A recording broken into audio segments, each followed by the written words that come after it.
He was a graduate of New England Tech in the networking department in 2012. And so, Octavio, tell me, how did you get to New England Tech? Well, it was a funny story. During my senior year in high school, I got into writing and storytelling and that kind of thing. So I thought I wanted to be write a book and be an English teacher. So I started off at Brown for a semester. Then I moved to URI and then at Rick. And one day I was bringing one of my cousins here to the automotive program to meet with one of the advisors, and she had asked me, so how are you doing? Are you still in IT? And I was like, oh no, I'm doing an English major at Rick. And she's like, an English major? What made you want to do that? What are you going to do with an English major? That kind of got me thinking, what am I going to do with an English major? I was always a computer guy, so that computers are like second nature to me. Teach people how to spell properly. So I was like, yeah, I think you're right. What am I going to do with an English major? It's not really my thing. So, I signed up for the IT program, and I think it's one of the best thing I've could have done. Now, you said that you graduated in 2012. What were you doing here primarily that you found that was the best focus for what you're actually currently doing? Which, in fact, I guess we should talk about that. So you're working at Honeywell, right? Yeah, I'm a system administrator there. Yep. Mm-hmm. And they manufacture what exactly? Well, Honeywell does a lot of things. At the plant I'm based out of, we manufacture eyewear. So when you were here at New England Tech, what was the most important thing you learned exactly from here that would help you from that? I think that the most important thing they teach you here, it's the hands-on stuff, and not only the tech part, but a lot of the teachers here have experience in the field, so they can relate to what it's like to work in the different environments out in the real world, if we want to call it that. So I think the best thing is having that there and knowing what to expect once you get out there, and knowing how to react, kind of thing. All right. Well, we're going to take a quick break here and go to a commercial from our sponsors, and we'll be back soon.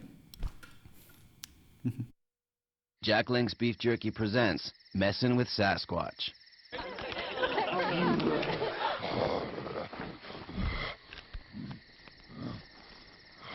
Hey there, big guy. You look a little tired. Why don't you come sit down over here? Yeah, come on. That's right, sit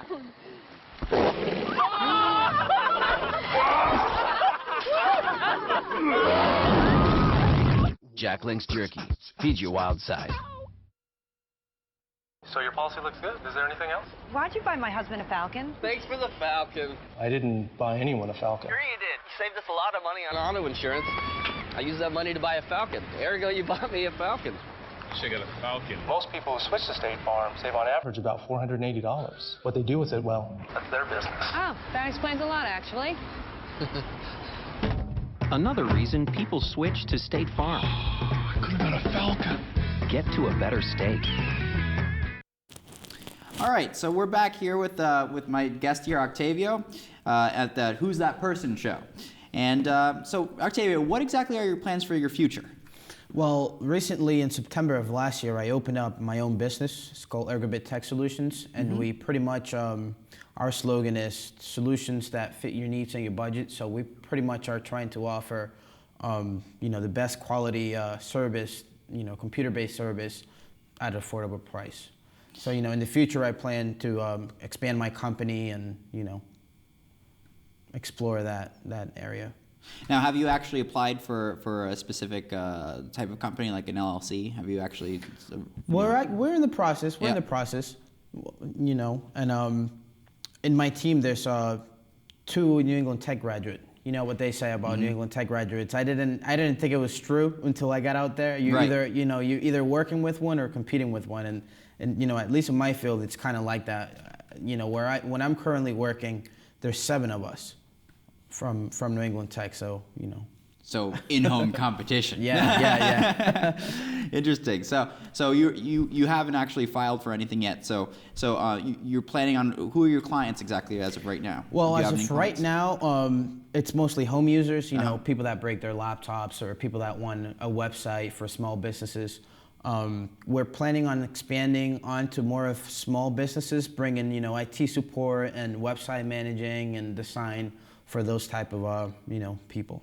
Interesting. So you basically offer a full round service in terms of what you can do. And what do you use? Do you use like Apple computers or you use PCs primarily? Well, primarily PCs. Apple computers are good, but we're not really big fans of the Apple. So. They're kind of going down the tube these days, right? Anyway, so you do you have like editing software that you're using in terms of to actually promote your stuff, or are you promoting anything in terms of advertising? We're using in this day and age, I think marketing's taking a spin when with the online things. So we're pretty much using Facebook to market our stuff and reach out customers that way, by Facebook or emailing them and that kind of thing. I think the social networking sort of field has become a pretty big thing in general. A lot of people tend to have connections that way, and it's good to maintain connections that way. So anyway, so for you, your role in terms of where you work and what you do in your business, does it sort of intermingle at all? Do you find that a lot of things are sort of combined? Yeah, it does. It does. Certain things I learned by doing them at my job, and it does. Well, thank you for coming here, and I guess we're gonna say thank you. Thanks. Thank you for having me. Thank you. And we're gonna wrap up here. All right. Thank you very much.